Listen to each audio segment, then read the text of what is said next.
अस्सलाम वालेकुम क्लास 3। ईद मुबारक बेटा। कैसे हैं आप सब? ठीक होंगे उम्मीद है।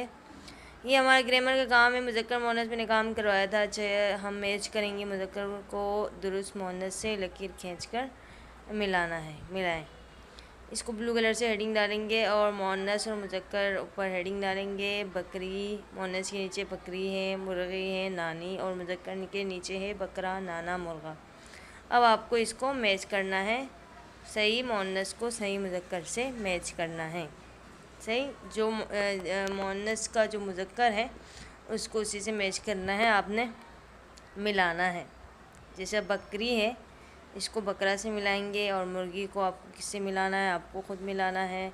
नानी है, इसको किससे मिलाना है? आपको इस तरह से ख़ुद मिलाना है। सही, तीन ही है, ये ज़्यादा नहीं है। इसको अच्छे से मिलाइएगा, लिखिएगा पेंसिल से, और मिलाना है आपने ब्लू कलर से। हेडिंग भी आपको ब्लू कलर से ही डालनी है और लिखना पेंसिल से। ओके, और अच्छे से मुज़क्कर मुअन्नस की प्रैक्टिस करिएगा। अनसीन भी आ सकते हैं आपके पेपर में। सही, आपको अच्छे से प्रैक्टिस करनी है। इसको अपनी कॉपी में साफ साफ उतारना है, एक एक लाइन छोड़ के। सही, ओके। इंशाल्लाह नेक्स्ट क्लास में फिर दूसरा काम कराऊंगी। अल्लाह हाफ़िज़।